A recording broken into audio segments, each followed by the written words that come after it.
Sánchez asked him to leave the Spanish government out of his stories as much as possible. Because this is the fact that scares Sánchez the most. If the bailout of Plus Ultra, as we all believe, was illegal and was done in exchange for illegal commissions and bribes, the entire Council of Ministers that signed it, all of them would face charges. And that's the firewall that Sánchez wants to avoid. People in Venezuela, people with money, were sometimes very afraid of what was happening. Well, if they had precious stones, they would set them in necklaces and such, but mostly to hide those stones in necklaces or in other types of jewelry. They had no identifying mark, but it was a way to have them and pass them along. And very likely there's a possibility that those jewels were payment for getting someone out of jail. Yolanda Diaz has a long track record as a traitor, a serial traitor. Ever since she betrayed Izquierda Unida in Galicia, then José Manuel Vedas, then that thing they put together called the Mareas, and now Sumar, she will go on betraying people all her life, because that's who Yolanda Diaz is. That is to say, Yolanda Diaz in the Council of Ministers, I imagine she gives Pedro Sánchez massages, maybe even with a happy ending. I mean that when the cabinet meeting ends, they give each other a hug. That's what I mean. I don't know who Zapatero was pressuring to get the fraudulent Plus Ultra deal. What do you mean you don't know? Look, they used to go running together. 11 years of friendship. He handles the deal for you, but you don't ask how it's going or know who he's talking to? Curito Martinez is trying to save his own skin, and he's going to get burned because they're going to ask him to say who was above him, and he hasn't said it, and Zapatero hasn't either.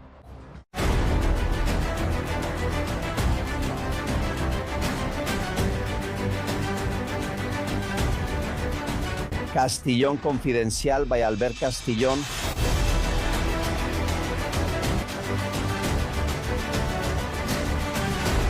Welcome, how are you, confidentials? How are you doing? Lots of strength and lots of honor, which is exactly what the government of No is lacking, and to other dictatorial governments that are very close to this one. In the end, they're all connected, whether it's through the Puebla Group, shady business deals, trips in exchange for favors, commissions, or bribes. Yes, we live in a country, Spain, that is tremendously corrupt. All the international indexes say so. And the more than 100 cases surrounding the PSOE, Sánchez or Zapatero prove it. It's curious, yesterday Rodriguez Zapatero with his most loyal friends from the UNO, no one talked about the UDEF, no one highlighted the excellent UDEF report, a thorough investigation. Hundreds of pieces of evidence, details, audios, videos, documents of all kinds. Contracts that the UDEF carried out to prove what they believe is true. And we all believe that Zapatero used his role as former president to do business by influencing the government of Spain, including the bailout of Plus Ultra. Yesterday, the curious thing was not what Zapatero said. It was to be expected that he would talk a lot and say very little. As always with him, the important thing is what he didn't say, and above all, why he was there, why he suddenly agreed to do an interview. According to reliable sources, that interview was arranged between Zapatero and Pedro Sánchez, with whom he often speaks on the phone. He also admitted that on Spanish television. Sánchez asked him to leave the Spanish government out of his stories as much as possible because this is what scares Sánchez the most. If the bailout of Plus Ultra, as we all believe, was illegal and was done in exchange for illegal commissions and bribes, the entire Council of Ministers that signed it, all of them would be indicted. And that's the firewall that Sánchez wants to avoid. Would he be indicted? Pablo Iglesias, Irene Montero, Yolanda Diaz, well, Margarita Robles and Marlaska, they deserve it for 100,000 other reasons. But ultimately, the firewall has to be Sánchez, as always, so it doesn't reach the president. That's why the Guardia Civils daw Candido Conde Pumpido in the Constitutional Court, and all the other corrupt ones keep their positions. That's why they don't resign, because they're not allowed to resign, because they need them in a strategic position to keep manipulating reality. Therefore, Zapatero's visit yesterday was to prevent the fire from reaching Moncloa. And at all times, he exonerated Moncloa from any blame. But it's curious how he did it, isn't it? Because he started the interview. Look, I think it's one of the most important phrases when he says they won't be able to say that I asked anyone in the government for the plus ultra bailout. This was the moment.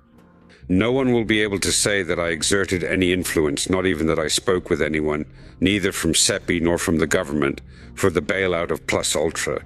That's how it is, that's how it's going to be, and therefore I am absolutely convinced of my innocence. As I told you, what's important is not what he says, but what is not said.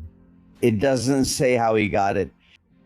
But Aldama told us here. Victor de Aldama said it on Horizonte, and he was very clear about it. And Coldo Garcia confirmed in an interview that, of course, Zapatero would go into Pedro Sanchez's office to ask for that bailout. Victor de Aldama was very clear, and he said it on Horizonte. One day I ran into Coldo, and he was in a very good mood, and he says to me, that idiot must be happy now. That idiot must be happy now that he's going to get his 10 million euros in Panama. Okay, what does it mean? Plus Ultra, according to Coldo, makes a transfer of 10 million euros to Panama, okay? For Mr. Zapatero's kickbacks. What I understand is that because of Sanchez's insistence to Ábalos, okay, they're also for Sánchez. We got in touch with Victor de Aldama a few minutes ago. He confirms everything he said about the 10 million, and he told me verbatim, I do not take back anything I've said. And regarding the interview with Zapatero, he told me, more of the same, nothing new. Gentlemen, are you playing defense for Sánchez? Because everyone claims that the person Zapatero met with, the one he asked for the bailout, the one he supposedly split the 10 million with, was Sánchez. That's why he states so firmly, I didn't meet with anyone from CEPI, no, with no one from the government. Well, with number one, only number one. It's true possibly that the orders were later given by Sánchez to the rest, to Maria Jesus Montero, to Ábalos, to everyone who had to sign the bailout. But he only asked PSP for it. If one falls, the other falls too. They're both tied up in corruption and they're thick as thieves. But he didn't say anything else. For example, why didn't he take the opportunity to criticize Julito Martinez, his close friend with whom he goes running in El Pardo, who now reaches an agreement with the prosecutor's office and confesses the truth that he's his front man. Notice how gentle he was with him. His friend Julio Martinez has just sent a statement. There have been 2 confessions in just 24 hours, the one from Plus Ultra and the one from Julio Martinez, literally saying, I had no chance at all, says Julio Martinez, of getting anything on my own, much less public or private funding. It was Mr. Zapatero who dictated the steps to take. You dictated the steps to take. I'm not going to get into any defendant's defense strategy. Why don't you criticize Julito Martinez? Why do you say those are arguments for his defense? Why is the attack so weak? Why do you almost understand him and accept that he publicly pillories you, that he accuses you of being corrupt? The only explanation is the one we shared here in a video that's skyrocketing in views and that we released 24 hours ago. According to the information, and I assure you the source is very reliable, the real owners of Plus Ultra would be Jorge Rodriguez, president of the Venezuelan Assembly, brother of Delcia Rodriguez, and Rodriguez Zapatero himself. If that's the case, everything makes sense. How is he going to accuse Julito? Let's see if Julito Martinez gets angry and takes care of him. Judge Calama says that yes, he was a front man, but not for a middleman for one of the owners allegedly behind the scenes of the airline. And there's a word he's very afraid of, but what's also important is what he didn't do. The word is frontman. And this was the question when they brought his two daughters into it. His daughters have served as fronts for Zapatero president. Well, I mean, honestly, I think the question is unbelievable, right, Wilma? That's the suggestion from the UDF and the judges. It's also the current line of investigation. What was missing is that I, on my own, would have tried to get my daughters to serve as fronts in something like that. Come on, please, please. Why doesn't he come out in her defense? Later, they keep asking him about his daughter's company, and he says they'll defend themselves. Why doesn't he defend his daughters? According to what we're told, even though they're from the same law firm, Zapatero has one lawyer and his daughters have another, very different one, who has forbidden him from mixing his daughter's case with his own. Possibly a very smart strategy. Gentlemen, Zapatero's presence was what Zapatero does best. Playing the victim, thinking he's the center of the universe, believing that the world is against him. Being a socialist means giving a lot and receiving little, right? That attitude of how could they think that I, who am a divine angel, could have done that? The truth is that when the jewels arrived, she finally said something new, something we reported here months ago. Of course, they weren't an official trip from Saudi Arabia, no. Of course, they were a gift. But a gift in exchange for what? What he didn't say was this. Jose Luis Rodriguez Zapatero, where are those jewels from? This is a story with no ulterior motive, no desire for personal gain. It's a courtesy gift, a personal one from many years ago. Of course, I have to be very careful because I want everything about its origin and what happened to be specified before the court. But I'll say it. They had no use or purpose. We never thought about them, nor about the value that has now been attributed to them, which, by the way, is a value that will be subject to dispute. And therefore, I must say this, neither use nor purpose. I mean, he goes on TV before going to the judge, tells everything, but when it comes to the jewels, it's, I'll tell the judge. Suspicious, isn't it? I wonder how Judge Calama felt about this statement since he's been waiting for more than 2 months for what was promised to him in 10 days. Gentlemen, this was a softball interview, possibly an interesting interview too, because between one lie and the next, some untruth might slip out. And I keep saying what he didn't say is more important than what he did. Zapatero is caught, he's sunk. Notice his posture at all times, that curve of his shoulders, that fixed gaze, trying to convince the person he's talking to. Come on. And you have to convince Javierito that's how things are. No, I'm not telling the rest of the Spaniards. Javier, who used to go to Zapatero's house for lunch and dinner with Santa Olalla more than once, they were close friends at some point in his life. That's why he granted the interview to him and not to someone else. Ultimately, Jose Luis Rodriguez Zapatero comes across as what he has always been. A liar, fake, theatrical, exaggerated, vindictive, selfish, vain, extremely vain, and with a quality that seems mandatory to reach power in Moncloa if you're in the PSOE. To lie a lot and say very little, that's true, just like Sánchez. There's more, and we have guests joining us to analyze it who won't go unnoticed. Among them, Alfonso Rojo or Carlos Marcos are here waiting. Welcome, let's investigate. Yes.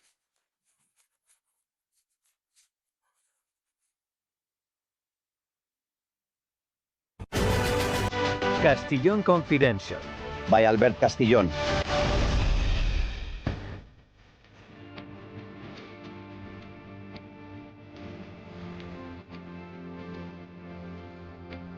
Gentlemen, the seed of the March for Dignity that took place in Madrid with more than 200,000 people in the streets is still moving forward. And right now, is that seed sprouting in a lot of capitals? Marches for dignity were held in Cadiz, Sevilla, Alicante, Granada, and Santander this past Sunday, and there's another tomorrow in Marbella. And the next ones are coming soon, and I have something to tell you. Well, not me. the organizer, one of them in this civil society that never stops moving. I know you care about him a lot. Every time he appears on the show, people tell me he's like a guide. Well, a guide for the ideology and attitude that civil society should have in Spain. We must always be nonconformists and have people to lead us. One of them, Marcos de Quinto. How are you, my friend? How are you doing? Very well. Just looking forward to Sunday and being there with my colleagues in that March for Dignity in Marbella. Then Malaga comes next.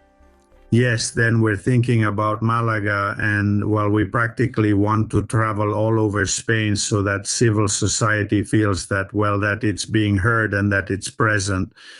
Many times people tell us, hey, everything is organized in Madrid. We also tell people, organize things yourselves, take the initiative.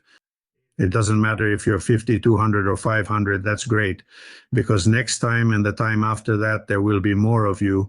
But what you have to do is start moving forward.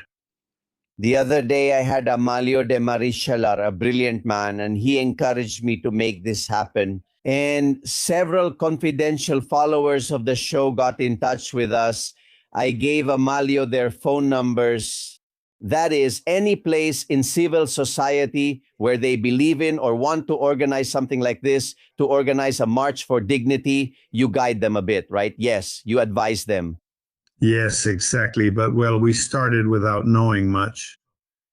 Later on, well, we've already held many demonstrations and gatherings that we've organized in Madrid, at Cibeles, at Colón, at Plaza de Castilla, and you've personally been at some of them, Albert, I remember very well.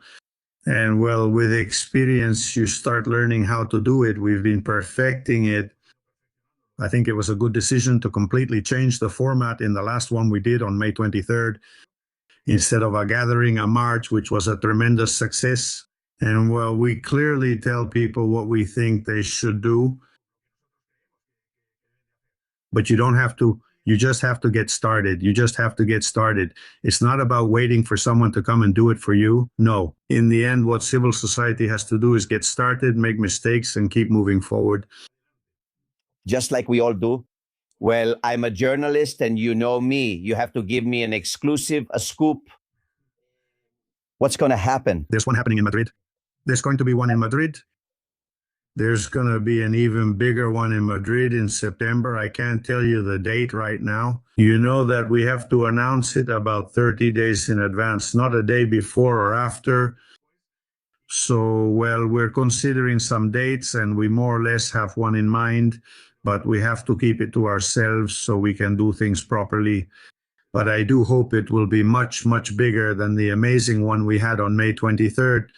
And this time, of course, we hope to have everyone, absolutely everyone. We have almost everyone with associations and parties. Some were missing. And let's hope that this time, after the success of the last march, this second March for Dignity in Madrid will really make its voice heard. That is to say, gentlemen, I estimate mid to late September. In September, a new March for Dignity in Madrid.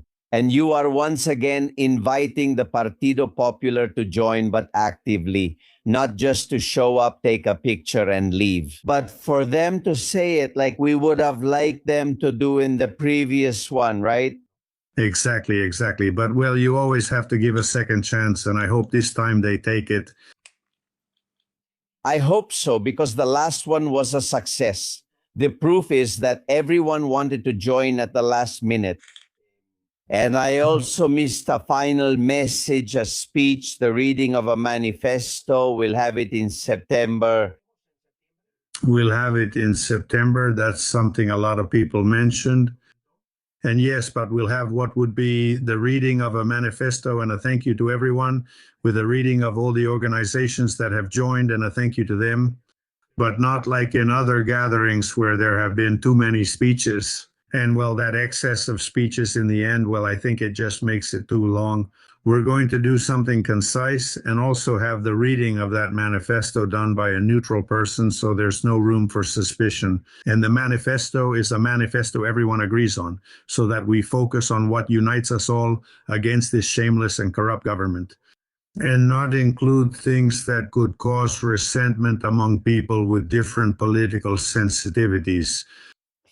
In the last big March for Dignity, there were all kinds of people, from defenders of the Valley of the Fallen to socialists walking around there, including well-known faces. Its success came from having all kinds of people. And at the same time, I believe it was a show of support, a boost for honest prosecutors, for judges, most of them are, for the UDEF, for the UCO. Basically, we were saying we're with you. And that has continued. To this day, things are changing rapidly, Marcos. Yes, that's extremely important because we have to acknowledge that if it weren't for the UKO and for certain independent and brave judges, we wouldn't be in the situation we're in now. What we've done at this point is uncover these gangsters, but they haven't been defeated. They're still there. They're gangsters, and we've uncovered them. Many times people think that just because they've been exposed, everything is done, but it's not all done. In the past, when you caught a thief and you heard a noise in the house, you went downstairs and found a thief. The thief would just run away by jumping out the window. Now the thieves turn and pull a knife on you. This is what these shameless thieves in government have done. We've exposed them, but they haven't jumped out the window. They haven't resigned. They've turned on us with a knife and can still cause harm. It's curious because with Zapatero, we could imagine a lot of things since he was an ally of dictators. But did you imagine we'd be uncovering this much? No. And besides, it's not just a quantitative issue anymore. It's a qualitative one. And let me tell you something. It's a hypothesis, but I've heard it from quite a few sources. People in Venezuela, people with money, were sometimes very afraid of what was happening. Well, if they had precious stones, they would set them in necklaces and such, but mainly to hide them by setting them in necklaces or in other types of jewelry that are unsigned. But it was a way to have them and pass them along. It's very likely that those jewels were payment for getting someone out of jail. Then, if that were the case and it was confirmed, it would be absolutely disgusting that this man got paid for what he did. It's just a hypothesis, but since he doesn't give any answers about how some of those jewels were obtained, well, this hypothesis is also on the table. I hope he speaks up and denies that it's because of that, because that really would be absolutely disgusting. Well, here we've talked to relatives of prisoners, and what they've assured me is that some people got out before others thanks to Zapatero's intervention, and he didn't do it for free. That's a fact. Whether the payment was in jewelry, I don't know, but I can see him doing it, right? Yes, right now the socialists are absolutely capable of anything. They've always been like that. They've always been like that. And well, what I hope is that many socialist voters will finally see the truth. Well, there's a group of voters there. I understand that either they're brainwashed, like what happens with cults, or they live off it. Because with the handouts and the patronage jobs, both things are possible. How do we convince them to see the light, to discover the truth? Well, there's no one more blind than someone who doesn't want to see. And so, well, no, I think that with rational arguments, it's already complicated. It's complicated. But anyway, the point is that there's a lot of work to be done in the culture war to get people to open their eyes to a lot of things, a lot of false assumptions. Even people of a certain intellectual level still think that the Civil War, the disintegration happened because a short man just felt like executing people. And so he said, well, today I'll get up and see if I can start a civil war. And they don't realize everything that Largo Caballero did, that it was a civil war deliberately sought by the PSOE, which they started back in 1934, rising up against the Republic. And that the Republican flag, which so many ignorant people now wave at demonstrations, wasn't even the PSOE's flag. Largo Caballero's flag, and his statements are in the press, was the red flag. And he says there will be a Soviet in Spain the moment Azaña resigns. And their flag was the red one, not the tricolor. It wasn't the tricolor. Now it's worked out well for them to claim the tricolor to make themselves look like the good Republicans. They weren't Republicans. They were pro-Soviet and wanted a Soviet in Spain, and their flag was the red one. But all that historical stuff, well, that's it. We have to start fighting back against all the propaganda and all the historical garbage they fed us. And well, we've made a documentary called What They Hid From Us. It's free. You can watch it on YouTube. You don't have to pay anything. Go on YouTube, type in Lo que nos ocultaron, and find out a bit of the real truth about the criminal history of the Socialist Party, which has had, maybe relatively speaking, and I say relatively, maybe a few exceptions, a little more decent, but with Zapatero, it went back to being what it is. It's a murderous party and a criminal party. Do you see Zapatero or Sánchez fleeing from Spain? Well, that possibility exists because I think that from the beginning, Zapatero, who knows he's absolutely guilty, and also maybe we're only discovering the tip of the iceberg. He thought that with his lawyer he could well undermine the evidence and get the proceedings thrown out, etc. But I think that since Julito Martinez and also Julio Reyes, well, Julio Martinez, the president of Plus Ultra, and so on, are currently cooperating with the justice system. Well, I think Zapatero won't be able to fight it with the strategy he initially had anymore, and that's going to be scandalous too. And well, that possibility could very well exist. Deep down, I don't understand a lot of things. I mean, I don't understand either. That the director of the Civil Guard and the DIO haven't resigned, but that they haven't resigned for their own convenience, because by staying in charge of the Civil Guard, well, there could be a chance that the judge could put them in pretrial detention because there's the risk of reoffending, since they can still do what they were doing before. So the way to protect themselves and avoid being held in pretrial detention would be to resign so they can't reoffend. But in this situation, I don't understand why they're still there or why they're being forced to stay there. they're not letting them, Marcos. Here. There is one or two bosses, Zapatero and Sánchez, who are the ones running the scheme.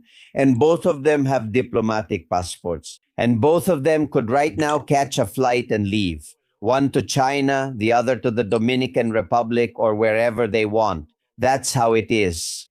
Yes.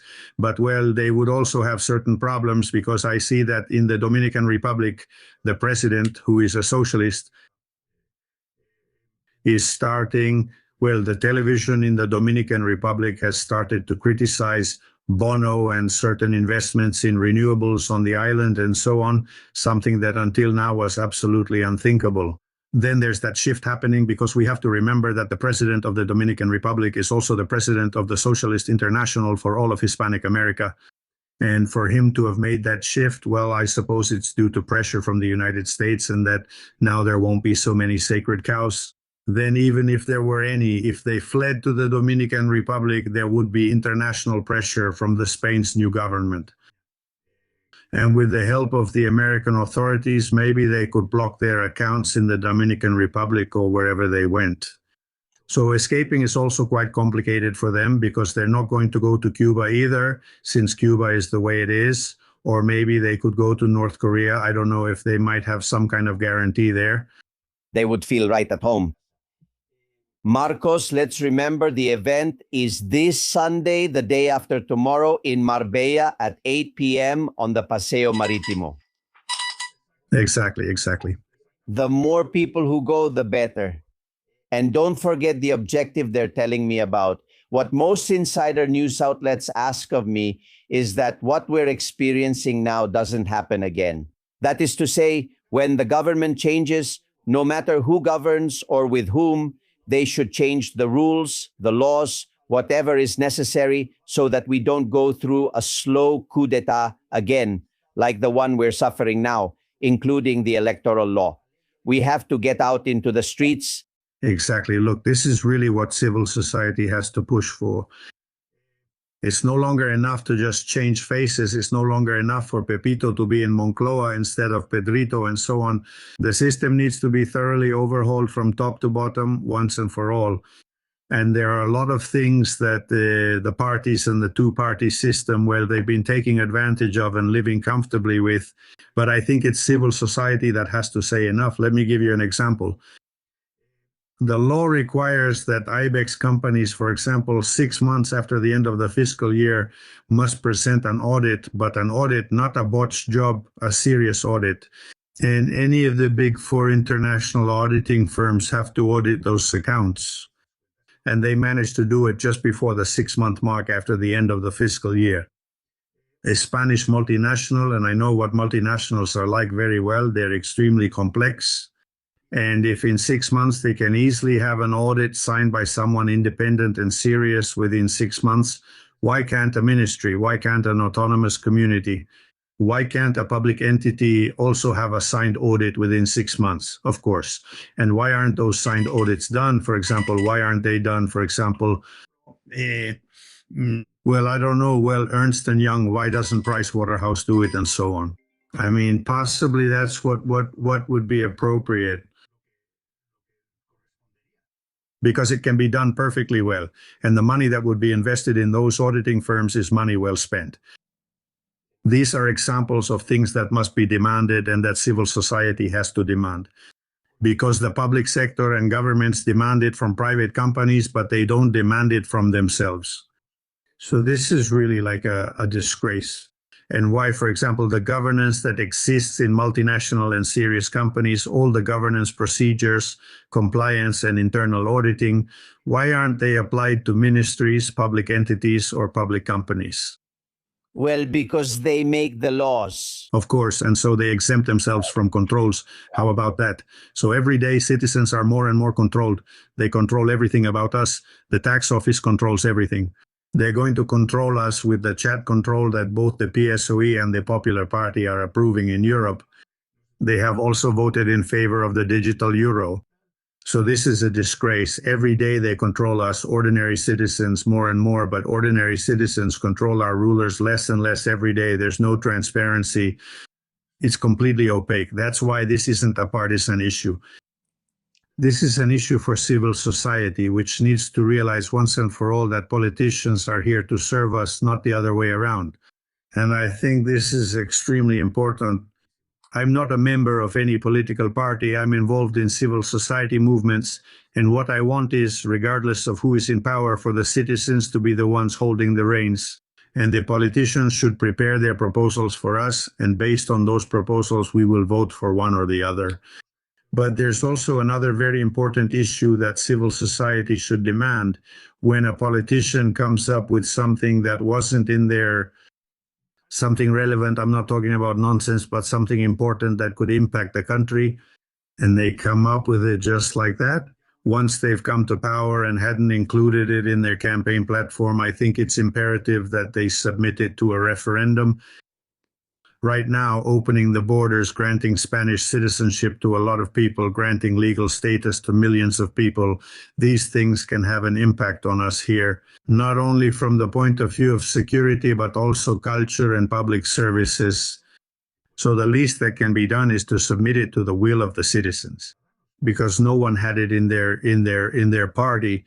There's an example. I mean, that's something Felipe Gonzalez did when he put NATO initially no in his campaign platform. And later he changed his mind. I say it's legitimate for someone to change their mind. But if you change your mind and it wasn't in your program, submit it to a referendum. Submit it to a referendum. That's just a bit of decency, but in the end, they're hurting us. But do you know why they're hurting us? Because we behave like sheep. If we behaved like wolves, they wouldn't hurt us anymore. That's the problem. More and more of us are wolves, Marcos. Don't forget that. This is taking root as a peaceful but powerful revolution by civil society. It's a revolution of common sense. It's a revolution of dignity and honesty, because we're not asking for more, that the rulers act with common sense, because open borders are not common sense, and also that they respect the dignity of Spain, the interests of Spain, and that they are honest. This is a great revolution, but look at how simple the things we are asking for are. Yes. Sir, my friend, a big hug this Sunday in Marbella, and we'll keep talking. When this mafia is gone, we'll have to be very vigilant to make sure all these proposals are put into action and that what we're living through never happens again. Exactly, because I'm tired of the way politicians on both sides let themselves off the hook. Absolutely. And we have to Have a very good memory to know who has been collaborating with these crooks and scoundrels. Also from the media's point of view, because the work people like you are doing is heroic, like that of the OCU, like that of the UCO, like that of the judges and so on. And there are a lot of people who haven't done that work. And when things turn around, when the tables turn, well, it turns out that maybe now suddenly they're all anti-Sánchez. So no, you have to have a very good memory. We'll see about that. I always want you in my corner, Marcos de Quinto. A big hug. Thank you very much. Sin Deuda Group, your second chance. You were telling me that more young people must be watching us. Well, that's why today I'm inviting a young man here to announce something that can help everyone, not just young people. In this country, gentlemen, I don't know about you, but I've always had 2 or 3 jobs just to make it to the end of the month. One job isn't enough. Too many taxes, low salaries, and you have to look for alternatives. There's a young mind in Zaragoza who has created something that's closely related to this, to YouTube, to what we creators do. We focus on finding exclusives, content, but we don't know how to manage the channel financially. Well, he does. And he's organizing a meeting on July 28th, a completely free event that I'll be attending to explain to you how. I hope many people join because it could be a solution for many. And manage to make it to the end of the month with an amount of money that, listen, can exceed 3,000 or even 5,000 euros a month. It's not a scam, it's not trading, it's not a pyramid scheme. I wouldn't accept those things here. Let me introduce you to Carlos Mauri. Didn't you want young people? Well, there's the brains behind it. How are you? How are you, my friend? How are you? How's it going? Well, it's a pleasure to say hello to your audience. Hey, how did you come up with the idea to help creators and help a lot of people find another source of income? Yes. Well, in the end, it's a bit like you said, Albert. The way things are in Spain, you have to look for other options to be able to earn and have income in other ways. And where we realized that a lot of content creators spend all day creating content, but they don't know how to make a living from those followers, how to, let's say, monetize. So it's a good opportunity for those people who want to earn from 3,000 to 5,000 euros by partnering with content creators. We'll go into all of this in more detail. Well, and we're not talking about experts. As long as they have an internet connection, that's enough. We don't want a computer whiz here. That's right. You don't need any kind of experience. And as you said, it's not anything weird like strange investments or any pyramid scheme. And you don't have to invest in advertising. We don't like those things here. Well, on the 28th, you and I have a live session. That's where you explain everything, how to sign up for that event for free. Yes, here in the video description, we'll leave the link, and anyone who wants to join, well, that's it. It'll only be on July 28th. I honestly don't think we'll do more, and the link is down there. It's at 7 in the evening Madrid time. That is peninsular time. That's it. If you're watching us from another part of the world, people from Latin America, the United States, Australia, you can also join in. No problem at all. Absolutely. Yes, anyone. It doesn't matter if you have no previous experience, if you don't know anything about technology. Anyone starting from scratch can join on the 28th at 7 in the evening Madrid time and learn a lot about this. Well, the link is in the video description and it's free. Carlos, how old are you? I'm 24 years old. Oh my God, at 24, you're already teaching us older folks. You're a zero.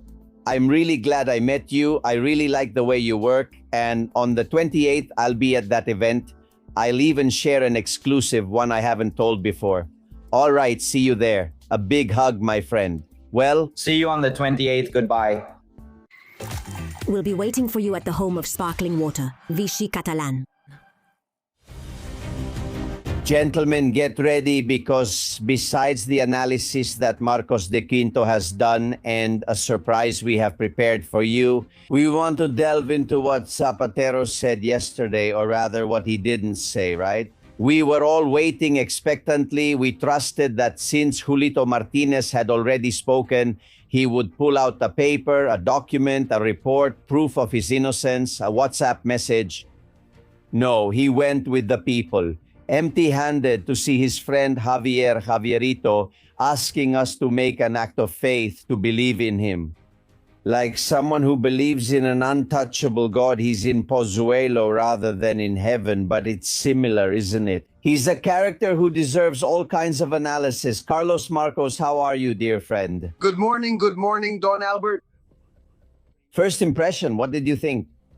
Well, I disagree with your opinion. I didn't have any expectations of the interviewee, much less the interviewer. Therefore, I wasn't disappointed. It was a real parody. It was a Rosario who knew he was absolutely caught and lost. And his only lifeline is to cling to that virtual truth he has in his head with his guilty conscience, because he knows perfectly well about his responsibility and his guilt. And yesterday, it only served to try to save Pedro Sanchez's skin, maybe Minister Escrivas, and definitely Minister Montoro's. In other words, to safeguard the government, because that's the only wild card Zapatero has left. These are orchestrated maneuvers in the dark by the Prime Minister. But that's going to run into a wall called Judge Calama, who isn't stupid and won't allow this guy who looks more and more like Mr. Bean to make a fool of him in court. He won't allow it. We'll discuss the details later since there are things to address. Of course. Today, get ready because I've brought you a real heavyweight from the best stock to spend some time with you. I care about him a lot. He's my friend and he's the head of Periodista Digital. Every time he comes around here, you all like him a lot too. Alfonso Rojo, how are you, my friend? Very well. I agree with what Carlos Marcos said, and I wasn't expecting anything either. I was surprised that she came out so bare, not even a headband, not a little necklace, not an earring, not an earring. Yeah. He came out looking like a man to me. He just needed to come out without a shirt, shirtless like those scruffy PSOE types. In the French Revolution, or just before the French Revolution happened, Marie Antoinette and the aristocrats referred to the common people in French as les rondants, those without teeth, because the poor didn't have teeth. It happens a lot now. These PSOE people are a bunch of riffraff, real riffraff, honestly. Yeah. Well, but I was surprised, for example, that he didn't attack Julito Martinez. They suggest to him, they say, hey, he said you're his frontman, that you've paid him bribes. And he says, no, this is the defense trick they've prepared. There hasn't been any attack on Julito. Why, Carlos? No. Why? Because he's a prisoner of Julito. He doesn't want to provoke Julio any further so that this man doesn't spill more, which he will. He doesn't want to provoke him. In any case, if no one asked him to analyze Julito Martinez's defense strategy, it would have been enough for him to just say, Julito Martinez has lied. He didn't dare call him a liar when the accusations he's making are absolutely serious. But of course, if you have a cat in a corner and you corner it, in the end, it will jump in your face. This is what's going to happen to Zapatero, but he thinks that by sugarcoating his statements about this good man, who's a nobody, who never would have been received by Belsi or the Minister of Economy or anyone. He's a nobody. Julito Martinez's calling card was José Luis Rodríguez Zapatero, who would previously contact the clients and tell them who they had to call to bill. That was Julito Martinez. He can't press on that sore spot because Zapatero knows what's coming for him. Do you agree, Alfonso? Yes, it's like back in my teenage years when we used to mess around and sometimes the riot police would charge, like with the limping guy, don't run, it's worse. This is like with the limping guy, don't run, it's worse. I agree with Carlos. That is, he puts his trust in Sánchez and Sánchez's goodwill. He's not going to talk in that sense. He's not going to go up the chain. Not at all. He didn't say anything and has tried not to offend Julito Martinez, which is something I do want to emphasize. Unlike Aldama, Julito Martinez hasn't said anything yet. Nothing. Nothing big. Julito Martinez has had the nerve to say, I don't know who was pressuring Zapatero to get the agreement, the fraudulent plus ultra one. What do you mean you don't know? Look, they used to go running together 11 years of friendship. He handles that favor for him and you don't ask, hey, how's it going? And you don't know who he's talking to. Julito Martinez is trying to save his own skin and he's going to get his fingers burned because they're going to ask him to say, talk about the people up the chain. Who was there? He hasn't said, nor has Zapatero. Well, Zapatero said in the interview, they can say whatever they want, but no one from the government can say that I met with him to ask for the bailout. Do we all agree, at least the three of us here, that this was negotiated directly by Zapatero Sanchez Zapatero, and then Sanchez gave the orders that Zapatero dictated to him? Yes or no, Alfonso? Yes, it's good. And how do we prove that? It's complicated, or that's what they're going to latch onto, which is what the media brigade grabs onto. Proof. What proof is there? We don't have any proof, but have no doubt that they spoke, and have no doubt that it's Sanchez who ultimately gives the green light or the go-ahead. I can't imagine this guy from CEPI, the one who was involved at the same time with Lere and with Montero. You have to admit, what a stud. What a stud. And if he goes to Almeria, which is the good part, it's a horror. I'm not going to get into this because it's too early. People can't handle this at breakfast. That being said, do you have any doubt that the linchpin, the one holding it all together, is Sanchez? I don't have the slightest doubt. Sanchez says, me neither. Do you think it was, I don't know, Pablo Iglesias who also signed the agreement? Do you think it was Yolanda, the dyed one? Do you think it was Malaska? That's what Pedro says to him. Hey, this is moving forward, and it's moving forward. It was Pedro Sanchez. And he says, no one will know or no one will be able to prove it. Of course, we won't be able to prove it. You called him and fixed it like that. Hey, look at this Vicente Fernandez. I mean, he was with both of them at the same time, with Maria Jesus Montero and Lere Diaz, because you have to be, he was such a macho guy. Because he's also married. I mean, this guy, seriously. He was also married. Seriously, hey, that's impressive. I mean, I'm saying I don't want to, look, I'm not the one to judge. I'm here to understand. And honestly, I really admire the guy. Really? Well, hey. Hats off, but to me it seems incredible. I'm not surprised they kept him in the position because, wow, no, I've read it. Oh my God. Oh my God, how did we find out? He even organized charity bullfights. Really? Let's see. Hey, Gile, let's play Aldama's part again, because I think the only one telling the truth here and actually saying something is Aldama. And he went to Horizontes, and talking about the Plus Ultra bailout, he was very clear and said this. Coldo found me one day in a very good mood and says to me, this idiot must be happy now. This idiot must be happy now because he's going to get his 10 million euros in Panama. Okay?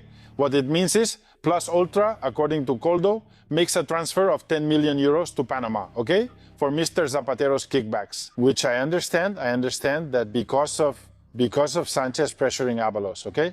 They're also for Sanchez. I sent a message to Aldama. I said, hey, have you seen what's going on with Zapatero? And he replies, more of the same, nothing new. And I say, do you still stand by the 10 million in Panama? And he confirms that absolutely. And that's what happened. And he confirms everything he said. Carlos, in Panama, it's not easy to make a request to a bank for deposit records, right? No, it's not. But I, before anything else, want to emphasize something, because the Socialist Party and Sanchez's government have a huge capacity for manipulation, especially media manipulation, not through the 61, which I think are actually 461. The journalists who sold out. That's what you mean, right? Exactly. There's a common link between Aldama and Julito Martinez, because even though now they're trying to portray Aldama as a far-right figure acting under the orders of the PP or of Vox or whoever, Aldama and Julito Fernandez wouldn't have been able to do anything they did if it hadn't been with the support of the Socialist Party and the Socialist government. Hey, Aldama has changed course. He's confessing. I applaud this new Aldama. But in any case, the shady deals he was involved in were always with the Socialist Party. And the same goes for Julito Martinez. But the boyfriend of the inflatable doll forgot to ask him a question yesterday to Mr. Zapatero. When Zapatero said, I never intervened in anything involving Plus Ultra, I had no idea. The other day, also on a radio show, I think with Carlos Alsina, but I don't remember. He even said that if he knew the president of Plus Ultra, it was maybe because they had met at some big reception. Excuse me, and what about that 11-minute conversation that the president of Plus Ultra has already acknowledged you had with him, and in which he told you that you had to call Julito Martinez to formalize the 1% agreement? Why is there a 1% payment? How can the amount of 1 in parentheses match? I don't believe it. That deal is worth much more than 1%. We'll see in the end where the payment ends up. We agree. Just to be clear, today Zapatero said that he has never spoken to anyone from Plus Plus Ultra. However, Plus Plus Ultra claims that he has. And the three of us agree that the one is ridiculous, Zapatero. I believe the 10 million, but not the one, yes or no, Alfonso. Yes. Well, I'm the only one. I agree. The 1% in public works, remember? It's always been the 3%, which was the classic before in public works during the period of greatest corruption in Catalonia, the Convergencia era. Then the 5% for me, the 1% for quite a few days now sounds like too little. It seems like just a part of the payment. well, I have my theory. And it's my theory, and it comes from an absolutely reliable source. I've been assured that that one wasn't for Zapatero, it was for his daughters. That it wasn't for Zapatero because Zapatero would be the owner of Plus Plus Ultra. Together with Jorge Rodriguez, president of the Venezuelan Assembly, 50-50, each one with their own men placed as intermediaries so they wouldn't appear there. Then a lot of things would make sense. For example, that Julito knows about this and doesn't tell the judge, right? He doesn't spill the beans. Julito already, I think Carlos and I have agreed. That's clear. Julito hasn't spilled the beans. No, there isn't. He hasn't spilled it yet. Not yet. Not yet. It's very good. He tried it at first, pressured by his lawyer, who really knows what she's doing and is very forceful. And she says, well, let's try to fix it and avoid jail, following Aldama's path. The problem is, for him, I think, in my opinion, is that what he has handed over so far is so little that it doesn't guarantee an agreement with the prosecutor's office. That's what he says, of course. Not getting it. So they're going to ask him for names and they're going to ask him for figures. It's not enough. Yes, he did something that must have really bothered Zapatero. But today, the interview he did on television yesterday showed that he's capable of swallowing it. He feels frustrated when he sees that Zapatero doesn't cover for him in Zapatero's first statement. And you can hear, I'm not going to take the blame, which is very typical. But so far, he hasn't taken the step he needs to take. I don't know. No, it's true. Hey, and the jewelry. Play the part about the jewelry again. Let's listen. It's a symbol, but it's important. It identifies the character. What did he say about the jewelry? José Luis Rodríguez Zapatero, where does that jewelry come from? This is a story without intention, without any desire for personal gain. It's a personal courtesy gift from many years ago. Of course, I have to be very careful because I want everything about the origin and what happened to be specified before the court. I'll say it. They had no use and no intended purpose. We haven't even thought about them, nor the value that has now been attributed to them, by the way, which is a value that will be challenged. And therefore, I must say that neither use nor purpose. Neither use nor purpose, no intention, just a courtesy gift. It's just that they were there. I mean, come on. Who doesn't have a couple of million in diamonds, emeralds, and rubies in a safe? Alfonso, you probably have them hidden somewhere, right? Let's see, just the common sense of any family man. And you keep in the safe in your PSOE office, I don't know, the kids' toys. No, that's where you've kept the jewelry. Yes, there are aspects of the jewelry that are at least a bit shocking. They don't look like gifts. They look like a display set, like payment. It looks like someone broke into the jewelry store and grabbed everything from the display. There's a mess with the jewelry, or maybe someone tried to sneak something in. They had the family's jewelry, which were a Longinus and a Hyper from Hyperdester like mine. In other words, it was all family jewelry. Look. It is. I mean, he's lying through his teeth. Yeah. However, the theory of they gave it to me in Saudi Arabia is over by Rosalia. That was thrown out by Moncloa. Do you remember they said it was King Abdullah during the 2007 trip to El Pardo when he brought them many things, told them many things? Abdullah is dead, so it was him, and then he let them down. That's why it took them so long to find the fall guy. Because there were a few weeks when they were looking for someone to take the blame. The typical Chavista who says the jewels are actually mine. I left them with Patero so Delcy wouldn't take them from me. Or they don't know, and well, you said it yourselves. He had a great opportunity, and I have to say, he says, no, I'll say it before the judge. Look.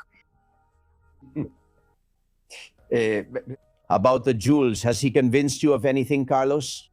No, man. No. He already insulted my intelligence. Don't you insult me too. Fine, he decided. No. No, I'm asking. Nobody would buy this. Also, he took a little step. You'll remember that. I think it was a week or two ago on this very show. I mentioned a strategy in which I think Zapatero took another little step yesterday. And in the end, it's saying that the jewelry was given as a gift to his wife. So since it was to his wife, she wouldn't be required to turn them over to the state. She could commit a tax offense, but well, that can be fixed with money. In the end, there's a solution. Because he said and emphasized it's a personal gift. But since he's dumb, he then said it was a courtesy. No, if it's a gift between governments, it's a courtesy gift. But those kinds of gifts, those kinds of jewels, which this fool might not know the value of, but the person who gave them to him surely knew how much they were worth. They're not given in a supermarket bag, right? From Prica. No. These come in properly packaged boxes, of course. Unless it's pure and simple smuggling and someone gave him these jewels, put them in his pocket, and with a diplomatic passport flew with the jewels until he put them in his safe. Curiously, at the same time, this complete cynic had written a code of good conduct for the government, which I imagine was meant for the rest of the government, not for himself. I mean, it's such a pile of lies. Look, to lie, you have to be very smart. Not just to tell the lie, but to know how to keep it up. You have to be very smart. And this guy, the only thing he said yesterday that could be easily connected is the punch he tried to throw at Felipe Gonzalez when they asked him about the offshore company. Felipe said he didn't see him as capable, basically calling him dumb. Many of us Spaniards agree, right? But he said, well, Felipe must know a lot about that, like saying he's the one who set up companies. Well, when they start pulling each other's hair, things get interesting. But the guy ultimately, and let me tell you something, last night I had the chance to talk to a friend of mine, a Supreme Court judge, because I wanted to ask him a question. And I said, hey, how do you think the judge handling this case might feel about these kinds of TV interviews and confessions? And then the judge, whose details I won't share so he can't be identified, told me something in a very Galician way, you know, which we understand very well, which is, don't get on my nerves, don't bother me. Why? Because when this guy said it would take him 10 days to prove the origin of those jewels, he said this 45 days ago, and he hasn't explained absolutely anything. And the judge finds out that this guy is going to a TV interview to talk about the jewels before appearing in court. And the judge doesn't like that. He considers it a mockery of the court. And regarding influence peddling, it's true that it's a crime where it's very hard to find the smoking gun. But don't forget that in law and in the rule of law that we have, the body of circumstantial evidence can amount to proof. You don't have to find a smoking gun. There's a 1% that's there. There's a confession from the owners of Plus Ultra that's there. There's a confession from Julito Martinez that's there. There are invoices going back and forth between Relevant Analysis and Zapatero's eyebrow company that are there. All that set of indications. The magistrate isn't going to buy it if you say, no, they gave me this as a gift and I put it in the box and forgot about it. Because that's like you giving me a gift, dear Alfonso. And from today on, I'll treat you as a close friend. Because if you give me €1.5 million, I, with no intention of making a profit, will keep it in the safe and not spend it. The day the tax authorities come to ask me, they're going to say, I don't give a damn if you keep it in the closet. But just by receiving it, you have to pay up. And this didn't happen. He has a responsibility and has committed a tax crime that will be proven in court, of course. You have called Zapatero stupid several times. Yes, that's true, yes. Look, you know him, I do too. Yes, but Alfonso, is he really that stupid? No, let's see. It's very difficult when things start going badly for you. It's very hard to keep your composure, to stay coherent. And things started off very badly for him. He never thought he could get caught. Notice that he had a ticket to go to Venezuela on the same day or the day before. Yes, I mean, that's why he involves his daughters. He doesn't involve them because he's a heartless, evil father who uses his daughters to launder money. He never thought it would come to that. He'd say, let them give these ones 3,000. Why do you think that? I know you don't like it. that Pedro J. and Maruenda contracted with Zapatero's daughters? Why? No, of course I like it. I was surprised because he's a very... You're a very polite journalist. You're not in the league I play in, and you have a lot of respect for this wretched profession, but why did they hire them? Well, because of the work they did, the edits they made, the videos they produced. No, to stay on good terms with their father and get favors. So all of this is a world of favors. And in the case of Zapatero, never thought this could happen to him. He still thinks he's going to get away with it. Yeah, of course, right. The interview on television gives the impression that he thinks he can get away with it. What happens is that when things start to go wrong for you, it's very hard to act smart. And he was never smart. He was a guy who stirred up civil war sentiments in Spain, which led us to a hell of an economic crisis, a bit dim-witted. Yeah. But Alfonso, please let me go back. I mean, do you think that if two media outlets that need institutional advertising like El Español and La Razón hired Zapatero's daughters, Zapatero would speak well of them to his circle or to Sánchez himself? And did they receive institutional advertising? No? Javier Pasa Telefónica? Right. Let it be clear that he is the third pillar of this operation. Hey, this isn't done the way people think with a registered document taken to a notary. It's just a conversation. Hey, I've seen so-and-so, treat him well. What do you think real connections are like for those in power, not just small-timers? Right. Hey, I have a nephew who's dumber than my big dogs, but get him into the orchestra, see if you can find him a spot, and they'll find one for him. So these two journalists, we've mentioned the state, these two big shots, what they really wanted was Telefónica's advertising, funding from Telefónica. Whether a movie star sponsors you or suddenly the Ministry of Culture, instead of giving everything to SER, gives you a little bit too. So for that, what price do I have to pay? Well, the only price I have to pay is to hire and pay $2,000 to Zapatero's girls every 3 months. And that's it. That's how it works. And that's how it worked among them. Because it's not a sophisticated world. They go to eat at that oyster place, which is really tacky. The image of Martinez Sola, a civil servant, told me. The deceased. This photo you're seeing is tacky. That's true. The deceased often told me, Alfonso, with whom I got along well, we shared the same name, never wash seafood. That's for poor people. You have to say what amazing chickpeas they've given us at Emilianzo. If you say what they gave you were some goose barnacles, we look bad. Alfonso always mentioned the chickpeas and the lentils, say the bread was very good. But what bread? I'm not sure if they're serving crayfish here. Hey, but let's see. Look. The oyster thing is really tacky. Yeah, it is. The way he negotiates the tickets, getting 68 first-class tickets, but really. And a discount at El Corte Inglés when you go, so they lower the price of your skim milk. Hey, I have to ask you, since you've mentioned our colleagues, does Periodista Digital receive public money? No, that's why I say this. Otherwise, I wouldn't. I love it. I had to do it. At the rate you're going, you won't get it. Never. Javier, about Javier de Paz, I'm telling you seriously, he's someone who's going to play a bigger role in this matter. And yesterday I had with me a person who is very involved in this investigation, and he assured me that they have information saying that the big thing about Zapatero is about to come out. I don't know what it is. I tried to get him to tell me where it's going.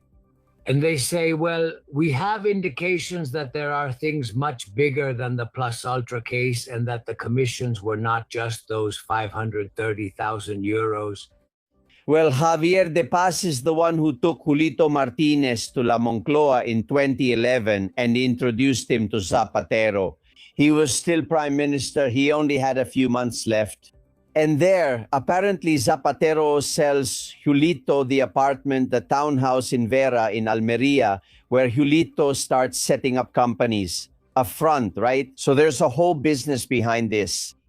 Well, the thing is that he didn't know he had the house. He had no way to sell it, which happens to coincide with when the market crashed. And he asked Javier de Paz, hey, you wouldn't happen to know anyone. Can you imagine, Julito? What the hell? He's Valencian. Why would he want to get into the shoe business? He must have his own house. Why the hell would he want to buy it? Why did he buy the house from Zapatero at the price Zapatero asked, which wasn't very high? Well, to get along with him, that's how it is. Anyway, look, since it's not often that I get to be with two seasoned journalists, the rookie here wants to ask you a question. Let's see, what kind of relationship could Javier de Paz have with Zapatero and Pablo Iglesias? Is it possible that Zapatero acted as an intermediary with Javier de Paz so that Pablo Iglesias' channel could have a spot on the platform? Yes, well, don't have any doubt about it. They wouldn't let us onto that platform. And do you think Castillon isn't a better journalist than Pablo Iglesias? Yes, they're going to let him in. Well, man. Please, a better person. If you talk, they'll cut the signal. I'm leaving. Many will do the same. They've already done it. It already varies. It's varied. That's how it works. Let's see. Yesterday, we had an excellent Galician woman. I think she's from Ferrol. Her name is Yolanda, who's going to the ILO. Yes, that is to say they take everything. And they take it. Well, be careful with this headline. You know Yolanda Diaz since you're Galician, and you know perfectly well, Carlos, what she's really like. Sánchez is proposing her as president of the International Labor Organization, more than $500,000 a year, and it looks like she's going to get it. What does Yolanda know about Sánchez that would make Sánchez do this? Well, the proposal is real, but I don't believe it's going to happen. I mean, I don't see the UN officials, with the influence of the United States and the other countries aligned with it, appointing a communist, no less, as Secretary General or President of the ILO, right? But in any case, it's quite funny because I remember Yolanda criticizing the president of the COE for earning 400,000 euros a year, which she said was about 185 times the minimum wage. Damn, she really exaggerated by multiplying it by 180 by 250, but I just can't believe it, honestly. And besides, wasn't she the one who protested against revolving doors, saying that politics had to be clean? What is this if not a revolving door? It's just Sanchez's proposal. This only reinforces Yolanda Diaz's reputation as a traitor, a habitual traitor. Ever since she betrayed Izquierda Unida in Galicia, then she betrayed José Manuel Deidas, then she betrayed a setup they made called the Mareas, and now she's betrayed her own party. And she will keep betraying people her whole life because that's Yolanda Diaz. Basically, in the Council of Ministers, Yolanda Diaz, I figure she gives Pedro Sánchez massages, perhaps even with a happy ending. I mean that at the end of the meeting, they give each other a hug. That's what I mean. Okay. Okay, clarify. There must be a connection here. Clarify, because between Lere, Maria Jesus Montero, and Yolanda Diaz, you're making my imagination run wild in a bad way. Let's be careful about saying it won't happen, okay? Look, this government in 8 years has given the UN in different departments like UN Women, etc., more than 2 billion euros of public money.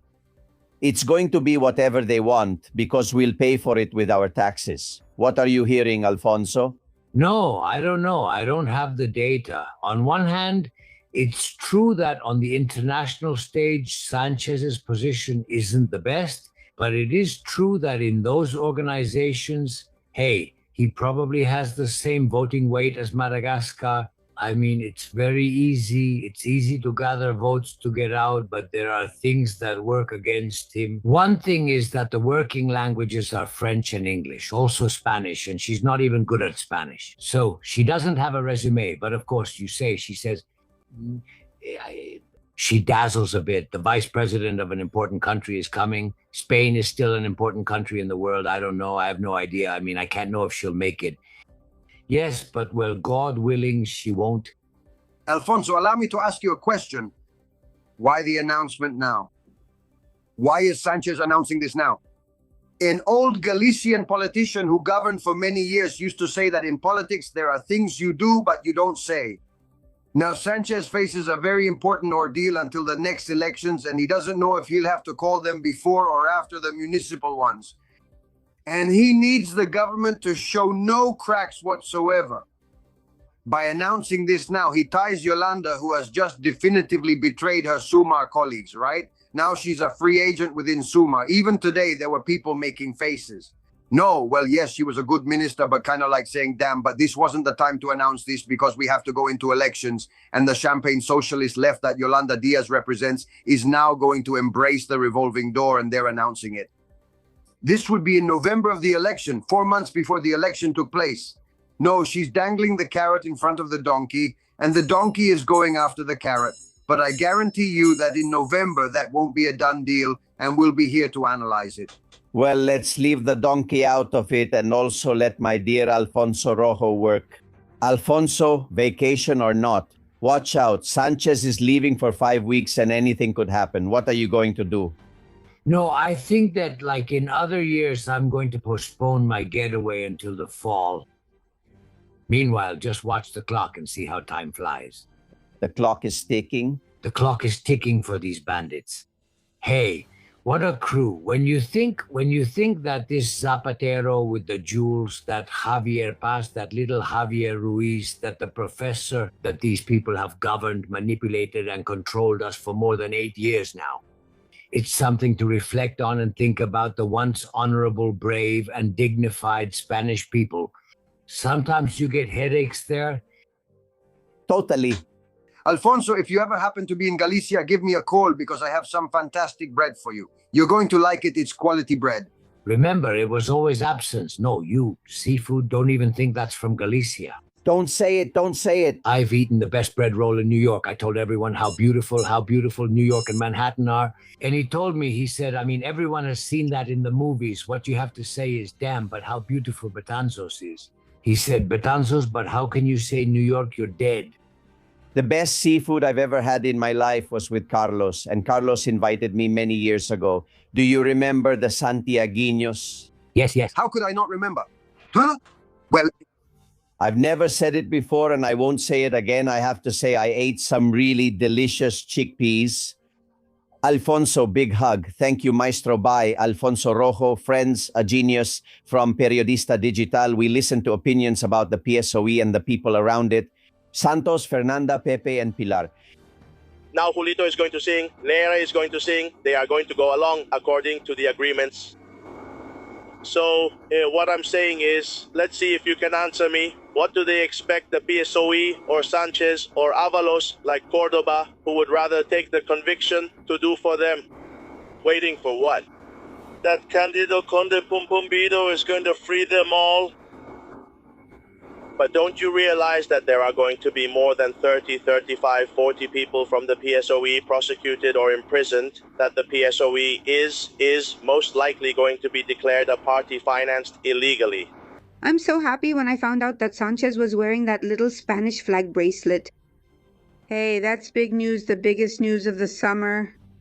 Look, now we can all wear whatever we want on the street. No one is going to call us fascists or anything because, hey, if the president wears it, I wish all those millions of people who have taken to the streets to celebrate also the triumph of Spain and the victory in the World Cup, which is something historic and huge. That's what it's about. I want to conquer the world.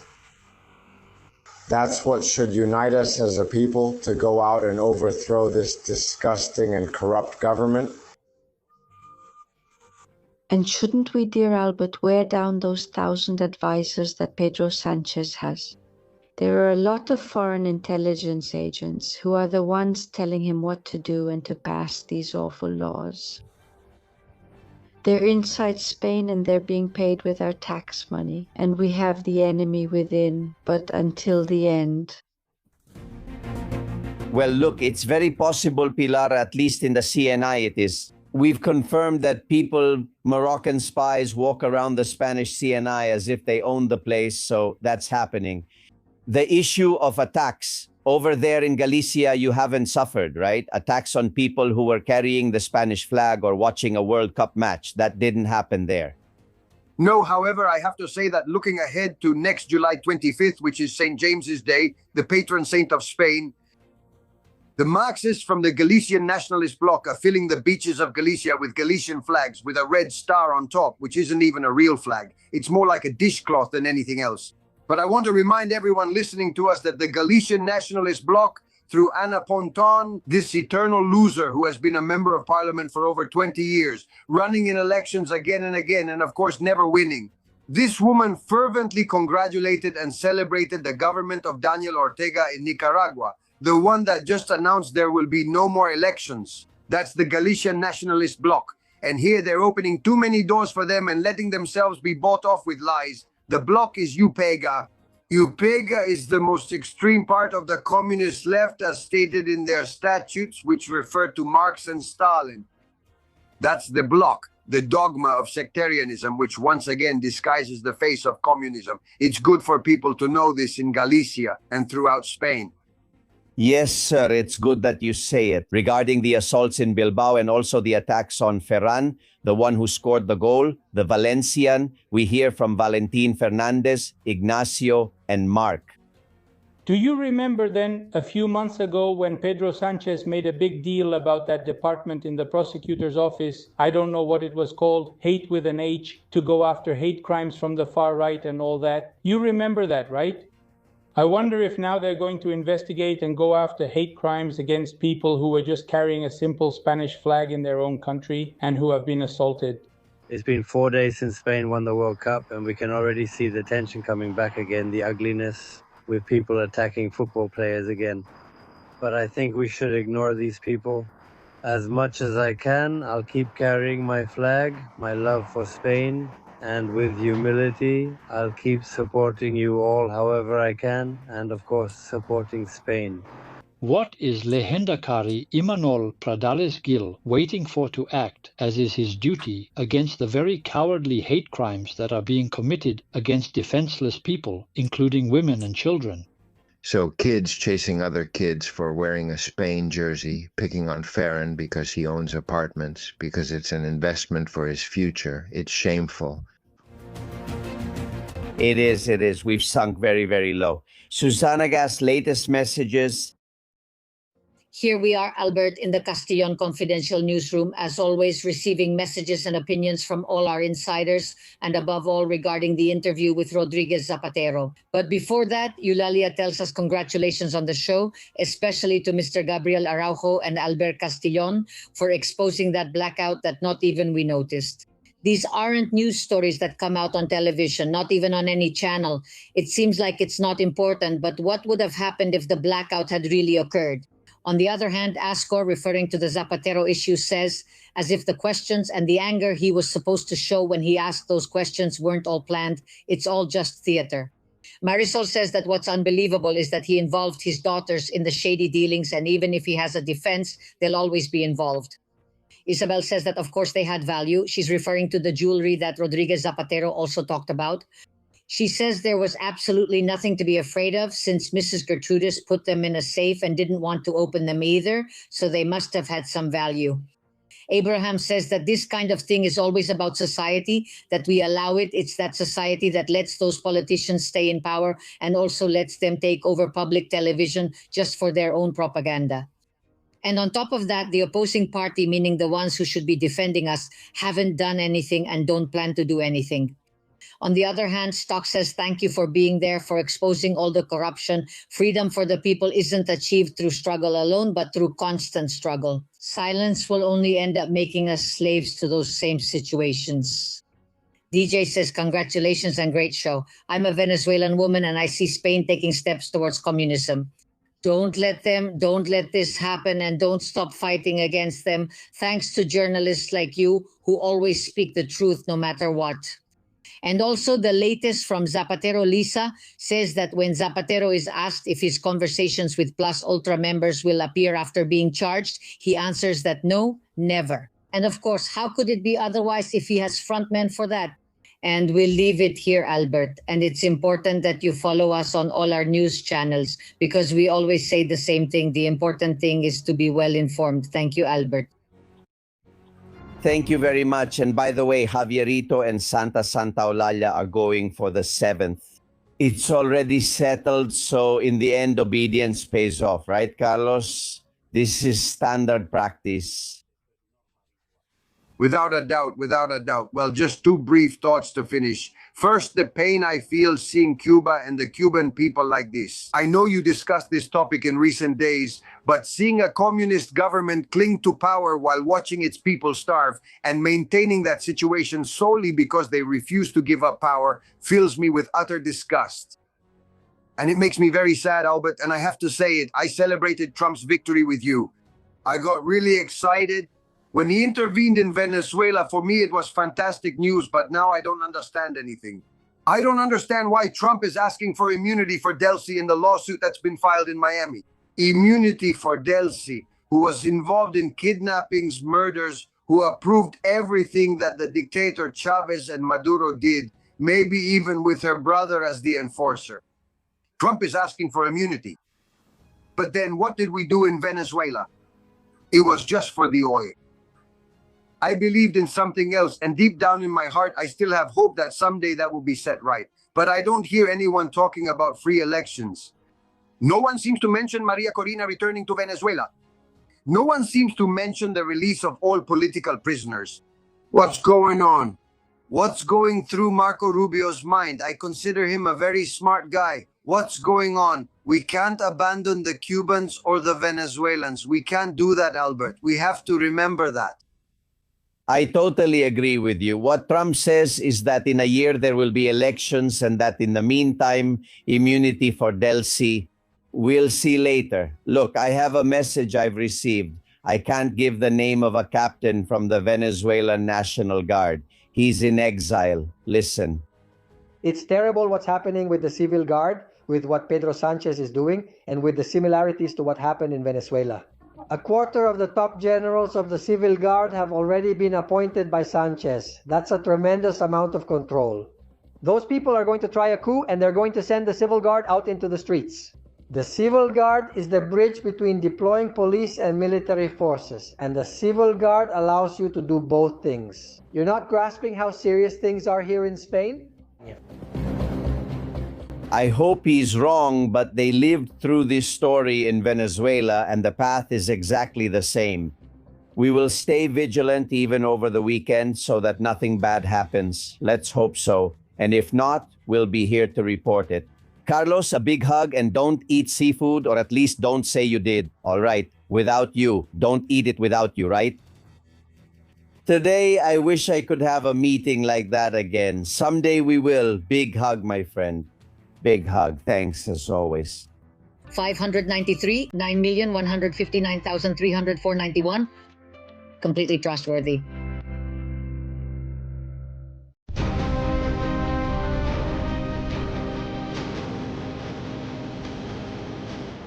Friends, heroes of Spain and Hispanic America. And today, get ready because the life of the person we bring here is like a movie full of adventure. Don Manuel José de Frutos, PACO ÁLVAREZ, welcome. How are you? Well, I'm delighted to talk about a person who I think is living proof of mixed heritage, right? As a sign of Spanish identity. And besides, someone who maybe isn't famous here, but is famous on the other side of the world, in New Zealand. Imagine you say he was born in a village in Segovia in 1811. Where exactly? That's right, in Valverde del Majano, well, a tiny little village in Segovia. But, well, Manuel was an adventurer, right? He decided to travel the world. And around 1830, he reached the other side of the world. You couldn't go any farther. He arrived in the area of Aotearoa, in the region we now call East Cape in New Zealand. And there he said, hey, I like this. And well, he stayed. And his story exists precisely because he stayed. We're talking about the Maori, right? That's right. The thing is, well, he fell in love and married 5 women, had a lot of children, had a lot of grandchildren, and they were all Maori. And in fact, he became a representative figure in the fight against the English, right? The thing is that his descendants, having European antibodies, were better protected than the original natives against the viruses and diseases brought by the English. And so his descendants became stronger and stronger. to the point that today the most important Maori ethnic group or nation in New Zealand descends from this man, Manuel José de Frutos Huernizas. Are you saying that if we go there and see the largest Maori area with the strongest people, they are descendants of a man from Segovia? Absolutely, absolutely. In fact, to the point that they even call themselves Panora, which in their language means Spaniards. Yes, just as I'm telling you. That's intense. Let's see, you're telling me she had 9 children, 41 grandchildren, and 300 great-grandchildren. Come on, a very respected man in the area. And to this day, hundreds of his descendants survive. 20,000. Right now, 20,000 people who consider themselves Spanish survive him. They call themselves Spanish. And they respect all and know all the Spanish customs, and of course the Maori ones as well. They do, the Maori are the ones who do the haka, right? The All Blacks, the ones who paint their faces and all that. But I mean, today we're going to talk about Mr. Manuel José de Frutos, and they bow to us, right? That was 200 years ago. 200 years ago, yes, you see, well, his tomb on Taumata Hill is still a place of pilgrimage. There's also an olive tree that they say he planted in the area, and people come to leave him offerings. Many of his descendants have the last name Manuel or the last name Jose. Last names aren't something that exist among the Maori, but well, I mean, and not only that, but also, I mean, for example, every 10 years, all the Panora gather at a place called Ikutiki, and they meet. And there you can see Cordoban hat and Spanish flags, horses, because they ride horses, also as part of Spanish tradition. Obviously, there were no horses in New Zealand. I mean, I don't know. I mean, what I want to say is he's quite a character. He died in 1873, but like I said, I mean, his grave, the Panora have a coat of arms, which is clearly a Spanish coat of arms, as we will see. And on the coat of arms, the motto is in Spanish and says forward forever, written in Spanish and also written in Maori. Hey, while you're talking, we're seeing some images of those descendants, part of the 20,000 who today are very assertive, right? Also, a lot. In fact, one of the videos we're going to see is a protest in the New Zealand Parliament by the Maori, right? Performing one of those haka. Many times, the minister representing the Maori in New Zealand is from the Panora clan, because I insist it's the most important clan. I'm saying 20,000, but it's actually more, okay? What I mean is they're the largest Maori group. They are descended from a man from Valverde del Majano, Manuel José de Frutos Huerta, who arrived there in 1830. And I mean, he mixed in, because what we Spaniards do is mix with others. Well, he ended up with, well, that's it, with this magnificent, important clan who sometimes even travel here to Segovia. And obviously, they are sister communities. They planted an olive tree in Valverde del Majano with olives brought from the olive tree in Nueva. This man from the other side of the world. And I mean, what can I say? This isn't a story about conquerors. It's a love story. It's incredible. Hey, I don't understand how Spain, I can't remember any president of the Spanish government who has formed a partnership with them, or a visit from the King of Spain. That would be the least, right? The very least. Yes. Look, we're also proposing that they create a place in New Zealand called Toledo, because in Oceania, there's no place called Toledo. There is one in Asia, there is one in America, there is one in Africa, there is one in Europe, obviously, but not in New Zealand. From here, if anyone from the New Zealand Embassy or Consulate is listening to us, or if they can pass this along, we want there to be a place. I don't care, even if it's just 2 houses, that is called Toledo, and that way there will be a city called Toledo on every inhabited continent on Earth. And hey, I think that even though Manuel Jose was from Segovia, well, Toledo deserves representation too. Hey, here, is there any recognition beyond what he has in his hometown of Segovia? No. No, none. There are a couple of documentaries that tell this story completely, from people who have traveled there and followed in his footsteps, about Manuel José de Frutos in New Zealand and about his descendants on some trips back to Spain. But no, he's someone absolutely no one in Spain knows. Honestly, it's incredible. Every week here, we're bringing up amazing heroes that practically no one in our country knows about. And I'm letting you know that we got a message from Cristina Cortez, who's from Alcoy. She says, "Hello, Confidenciales. You told me the story of Amalia Abad, who's from Alcoy. I'm from Alcoy. I'm an Alcoy native, and I didn't know that story or the heroine Amalia Abad. So she thanks you very much. Congratulations, PACO." Even those of us from Alcoy, like me, we find out about people close to where we've lived whose stories we didn't know. We have like a gene that makes us smaller when we're actually very great. The Hispanic world is immense. It's very big, right? That's right. That's right. But the thing is, they've spent years, I would say decades, trying to make us feel small, trying to make it seem like if you're proud to be Spanish, it's because you're a fascist. And that's not good. You know, history belongs to everyone. The heroes belong to everyone. And we should all be proud of all our heroes. Proud of a gentleman who comes from a village and saves the Maoris, because surely his blood and antibodies saved the Maoris from disappearing when they had to face the English and the diseases they brought, right? A man who became a guerrilla fighter, and a man, that's right, who is the father of the most important Maori clan that survives in New Zealand. Don Manuel José de Frutos in his memory. A big hug, Paco. Thank you. Hugs, friends. See you later. Well, and first of all, before we go, a correction.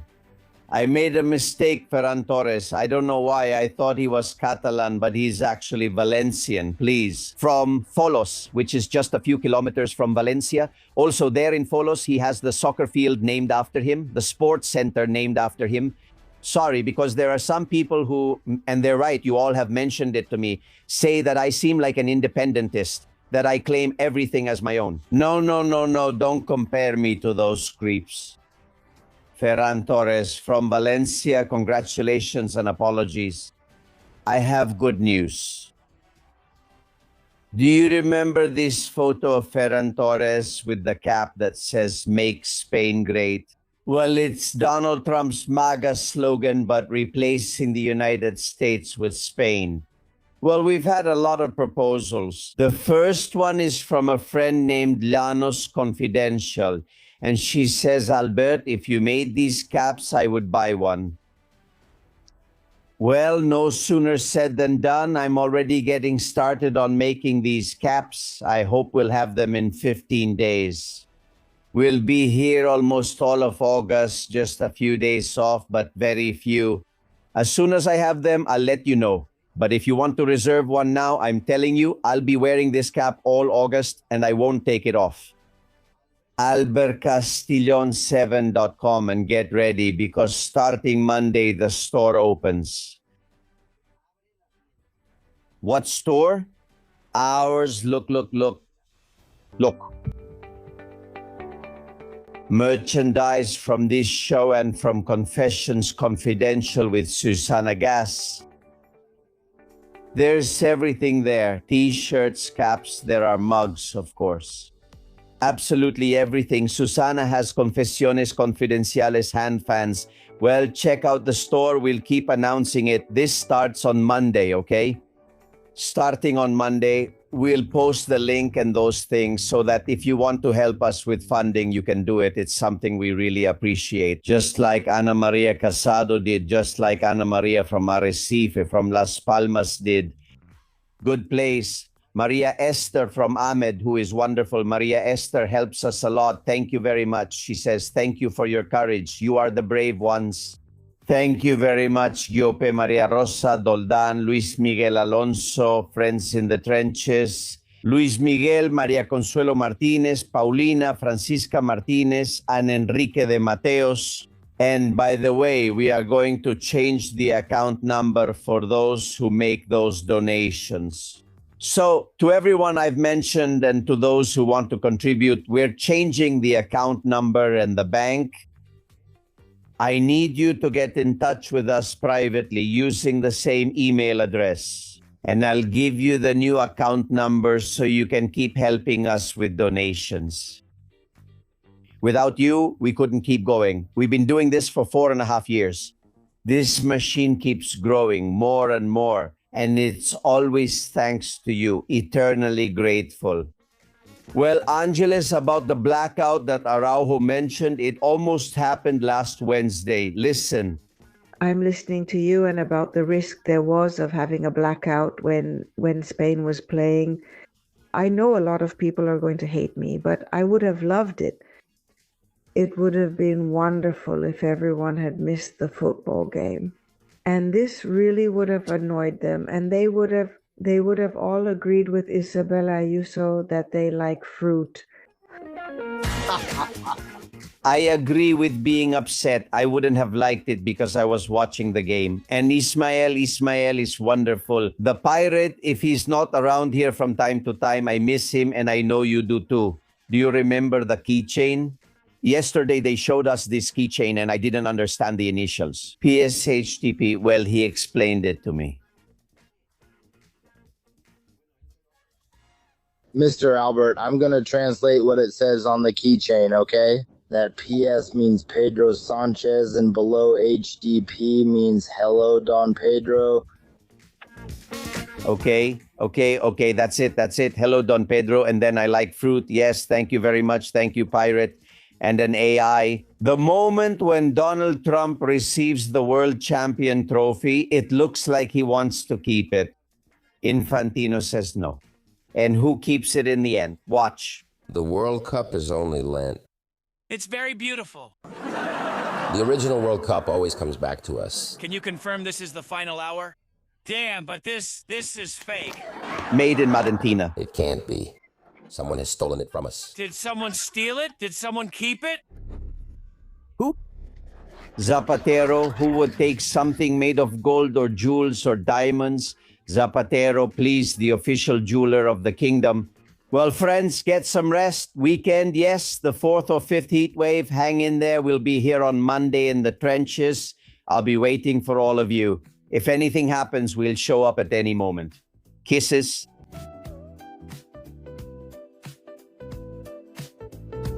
You know it and I know it. We're discreet, you're discreet.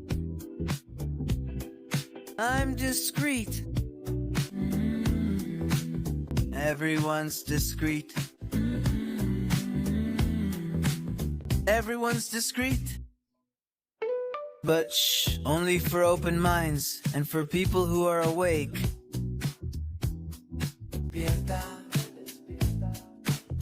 From the trench, the bullets whistle and there's no way out.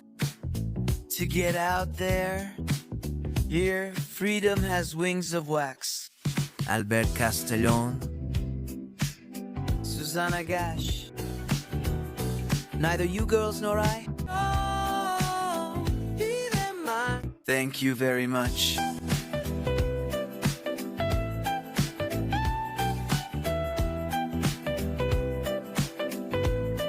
Skits da de lido, pata de lido with the girls and cake. Until tomorrow, thanks. And with that, see you tomorrow at 8. Castillón Confidencial by Albert Castellón.